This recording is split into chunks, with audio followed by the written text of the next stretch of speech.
নমস্কার, তোমাদের সকলের প্রিয় পাঠশালায় আরো একটি নতুন ক্লাসে তোমাদের সকলকে জানাই স্বাগত। আজকে আমি তোমাদের সাথে আলোচনা করব দ্বিতীয় শ্রেণীর প্রথম পর্যায়ক্রমিক মূল্যায়নের রায়মাটির কোয়েশ্চেন ব্যাংকে 2025-এ সংযোগ স্থাপনের সক্ষমতার প্রথম স্কুল এবং দ্বিতীয় স্কুলটির প্রশ্ন উত্তর। তাহলে আমি আজকের ক্লাসটি শুরু করছি, তোমরা সকলে ভালোভাবে মন দিয়ে দেখে নাও। প্রথম স্কুলটি হলো পশ্চিমবঙ্গ প্রাথমিক শিক্ষক সমিতি ফলতা চক্র। এই স্কুলটিতে কি কি প্রশ্ন আছে সেগুলো দেখে নেওয়া যাক। প্রথমে আছে দেখো, যুক্ত বর্ণগুলির সঙ্গে ভাঙা যুক্ত বর্ণ মেলাও। এবারে প্রথম পরীক্ষায় তোমাদের যে সহজ পাঠের এবং আমার বই প্রথম পর্বে যে বইয়ের পড়াগুলো এবং প্রশ্নগুলো আমি করিয়ে দিয়েছি সেগুলো এই কোয়েশ্চেন ব্যাংকের মধ্যে দেওয়া আছে, সেগুলো তোমাদের সাথে আলোচনা করিয়ে দেব। তাহলে দেখো কি কি যুক্ত বর্ণ দেওয়া আছে। দন্ত শয়ে পয়ে, বর্গীচয়ে বর্গীচয়ে, ময়ে কয়ে আর পয়ে রফলা। ভাঙা যুক্ত বর্ণ কি কি দেওয়া আছে। বর্গীয় জ যোগ বর্গীয় জ, ফ যোগ র, দন্তস্ব যোগ প, মা যোগ ক। তাহলে এটা কি করতে হবে, মেলাতে হবে। দেখো চারটি আছে, 1 নম্বর করে মোট 4 নম্বর আছে। তাহলে দন্তস্বয়ে পয়ে প্রথম আছে, কি হবে, দন্তস্ব যোগ প। এটার সাথে তাহলে মিলিয়ে দিতে হবে। বর্গীচয়ে বর্গীচয়ে, বর্গীর চ যোগ বর্গীয় চ, উয়ায় কয়ে উয়া যোগ ক, ফয়ে রফলা ফ যোগ র। দেখো এইভাবে এগুলো মিলিয়ে দিতে হবে। দুয়েরটা বলেছে সঠিক উত্তরটির মাথায় টিক চিহ্ন দাও। দুটি আছে, 1 নম্বর করে মোট 2 নম্বর আছে। হাট বসেছে শুক্রবারে না সোমবারে। হাট বসেছে শুক্রবারে। চন্দননগর থেকে আসবেন বঙ্গবাবু না আনন্দবাবু। চন্দননগর থেকে আসবেন আনন্দবাবু। 3-এর দাগেরটা বলেছে match column A with column B. দেখো 6টা আছে, হাফ নম্বর করে মোট 3 নম্বর আছে। কলাম এ তে লেখা আছে দেখো, চায়না রোজ মানে জবা, স্কাই মানে আকাশ, মিল্ক মানে দুধ, লিফ মানে পাতা, ক্রো মানে কাক, আর ইয়ক মানে হলো ডিমের কুসুম। আর কলাম বি তে লেখা আছে গ্রিন মানে সবুজ, ব্ল্যাক মানে কালো, ইয়েলো মানে হলুদ, হোয়াইট মানে সাদা, ব্লু মানে নীল, আর রেড মানে লাল। তাহলে এই দিকে কলাম এর সাথে কলাম বি মেলাতে হবে। দেখো আমি যে কলাম এ তে যে এ বি সি ডি লেখা আছে সেটা আমি কলাম বি এর পাশে লিখে দিচ্ছি, যেটা হবে চায়না রোজ মানে জবা, জবা ফুলের রং কি রেড, তাহলে এটা এ হয়ে যাবে। স্কাই মানে কি আকাশ, আকাশের রং কি নীল, দেখো নীলটা আছে এখানে ব্লু, তাহলে এটা বি হয়ে যাবে। মিল্ক মানে দুধ, দেখো এটা সি এর দাগের আছে, দুধের রং কি হোয়াইট, তাহলে এখানে সি লিখে দেব। লিফ মানে পাতা, পাতার রং সবুজ গ্রিন, এখানে ডি লিখে দেব। ক্রো মানে কাক, কাকের রং কালো, ব্ল্যাক এর পাশে ই লিখে দেব। ইয়ক মানে ডিমের কুসুম, ডিমের কুসুমের রং হলুদ, ইয়েলো, এখানে এফ লিখে দেবো। এভাবে এগুলো মেলাতে হবে। এবার 4-এরটা বলেছে দেখো, বাম দিকের সঙ্গে ডান দিক মেলাও। 4টি আছে, 1 নম্বর করে মোট 4 নম্বর আছে। বাম দিকে লেখা আছে 8 যোগ 5 1.5 টাকা, 19 বিয়োগ 13 7 গুণ 2। ডান দিকে লেখা আছে 6 14 1 টাকা 50 পয়সা আর 13। 8 এর সাথে 5 যোগ করলে কত হবে, 13। 8 এর পর 9 10 11 12 13, তাহলে 13 সাথে মিলিয়ে দিতে হবে। 1.5 টাকা, 1 টাকা 50 পয়সাকে বলা হয় 1.5 টাকা। 19 বিয়োগ 13 করলে কত হবে, 6। তারপর 14 15 16 17 18 19, 6 মিনিটে হচ্ছে, তাহলে 6 এর সাথে মিলিয়ে দেব। আর 7 গুণ 2 করলে কত হবে, 7 দুগুণে 14, 14 সাথে মিলিয়ে দিলাম। এইভাবে মেলানোগুলো করতে হবে। তারপর 5-এর দাগের বলছি বড় থেকে ছোট সাজাও। দুটো আছে, 1 নম্বর করে মোট 2 নম্বর আছে। বড় থেকে ছোট কি লেখা আছে, 15 10 17 14 9। এখানে সব থেকে বড় হলো 17, তাহলে এটা প্রথম লিখবো। তারপর 15, তারপর 14, তারপর 10, তারপর 9। তারপর এটা আছে 22 11 18 35 আর 90। সব থেকে বড় 90, তারপর 35, তারপর 22, তারপর 18 আর তারপর 11। দেখো এইভাবে এগুলো সাজাতে হবে। তারপরে 6টা বলছি সঠিক অর্থে টিক চিহ্ন দাও। যবনিকা, যবনিকা শব্দের অর্থ কি, পর্দা না গামছা। যবনিকা শব্দের অর্থ হলো পর্দা। কেল্লা, কেল্লা শব্দের অর্থ দুর্গ না রাজপ্রাসাদ? কেল্লা শব্দের অর্থ হলো দুর্গ। জীর্ণ, জীর্ণ শব্দের অর্থ ভগ্নপ্রায় না কোমল? জীর্ণ শব্দের অর্থ হলো ভগ্নপ্রায়। অপরাহ্ন, অপরাহ্ন শব্দের অর্থ দুপুর না বিকাল? বিকাল, অপরাহ্ন শব্দের অর্থ হলো বিকাল। তারপর সাতেরটা আছে, সঠিক উত্তরটিতে টিক চিহ্ন দাও।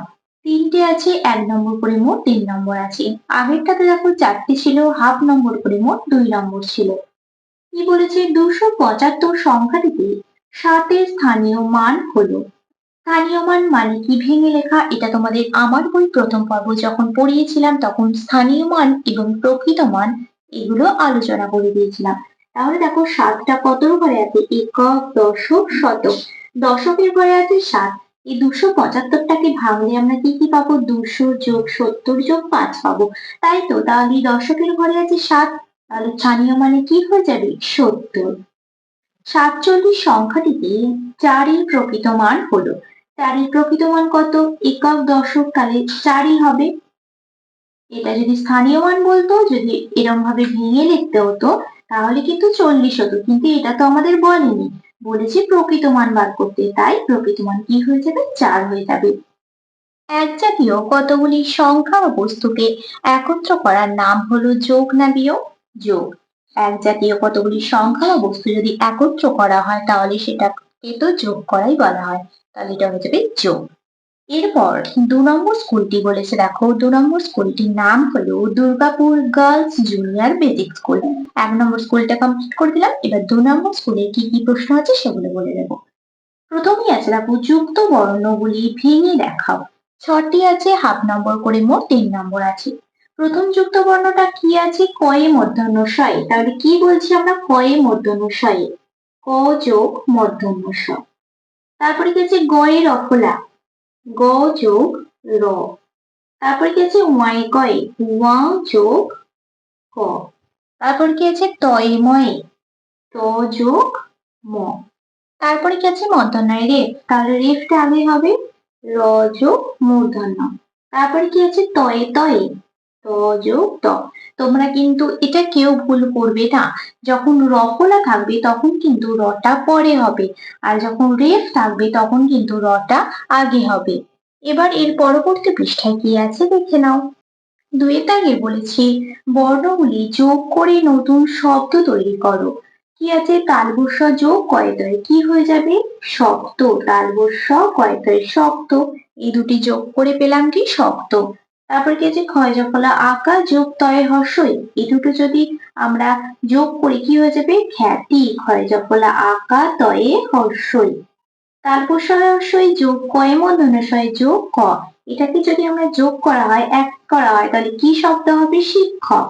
তালবস্য হর্ষই কয়ে মূর্ধন্যষয় ক।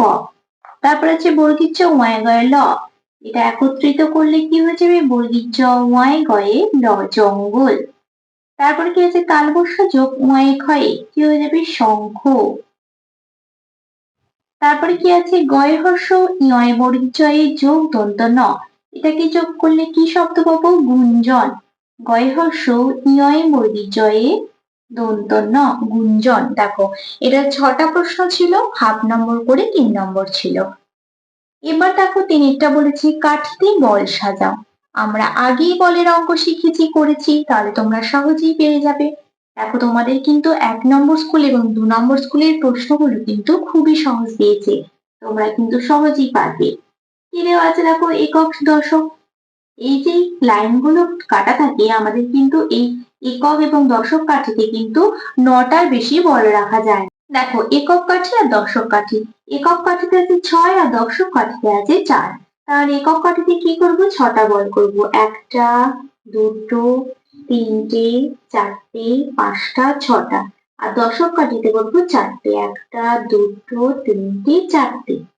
তারপর এখানে একক কাঠিতে আছে 7, 1টা, 2টো, 3টে, 4টে, 5টা, 6টা, 7টা।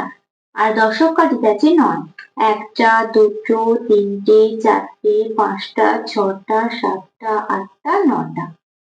এখানে একক কাঠিতে কত আছে? 8, 1, 2, 3, 4, 5, 6, 7, 8।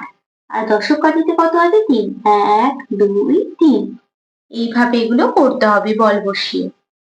তারপরে চারেরটা বলেছে পূর্ণ বাক্যে নিচের প্রশ্নগুলির উত্তর লেখো।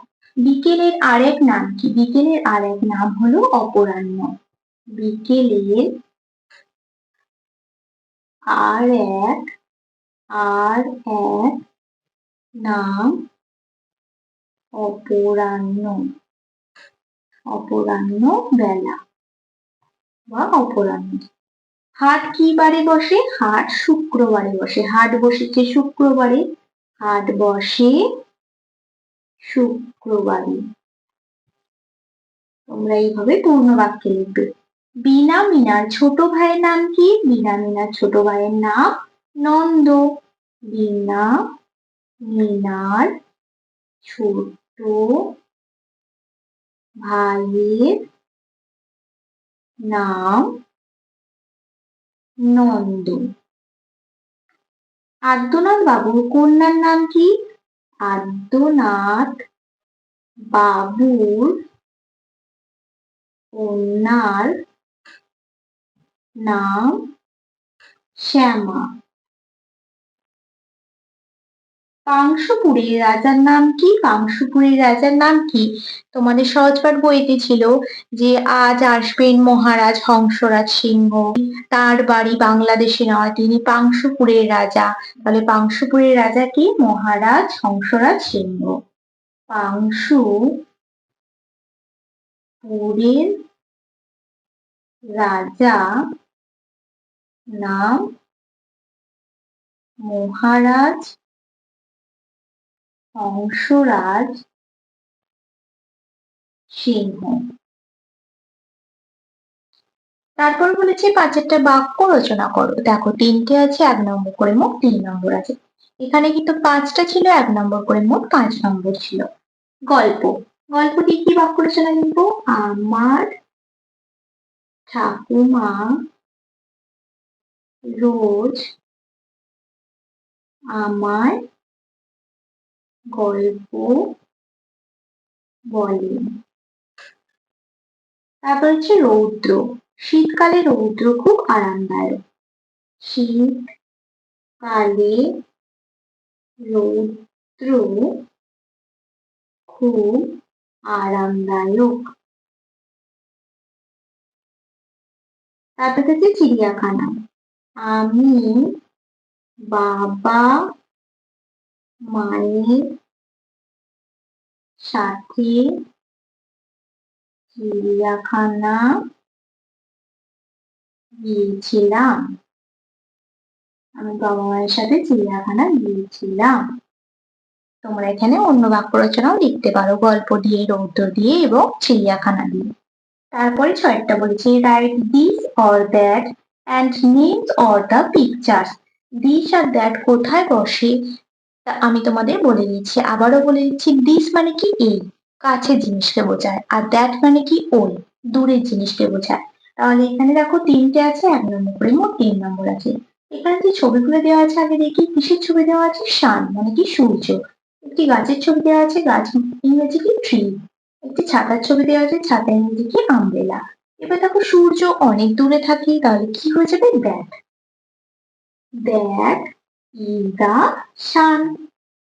তারপরে গাছ আছে, গাছ দূরেও থাকে কাছেও থাকে, তোমরা এটা দ্যাটও লিখতে পারো বা দিসও লিখতে পারো। আমি এখানে দ্যাট লিখছি। That is the tree. Umbrella ছাতা, ছাতা কাছেই থাকে, কি লিখবো? দিস। অ্যান্ড হবে কারণ আমব্রেলা ইউটা তো ভাওয়েল, ভাওয়েলের আগে তো অ্যান্ড বসে। UNDRELA umbrella. This is an umbrella. এইভাবে তোমাদের এই প্রশ্নের উত্তরগুলো লিখতে হবে।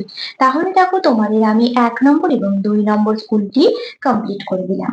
আজকের ক্লাসটি তাহলে আমি এখানেই শেষ করছি। খুব তাড়াতাড়ি আরো একটি নতুন ক্লাস নিয়ে হাজির হবো তোমাদের সামনে।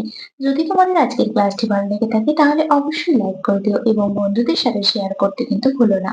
এবং এখনো পর্যন্ত যারা আমার চ্যানেলটিকে সাবস্ক্রাইব করোনি তারা তাড়াতাড়ি সাবস্ক্রাইব করে পাশে থাকা বেল আইকনটি প্রেস করে অল নোটিফিকেশন অন করে দিও, যাতে সকল ভিডিও আপলোড হওয়ার সাথে সাথে তোমাদের কাছে তার নোটিফিকেশন পৌঁছে যায়। সকলে সুস্থ থাকবে, স্বাভাবিক থাকবে। সকলকে অসংখ্য ধন্যবাদ জানাই।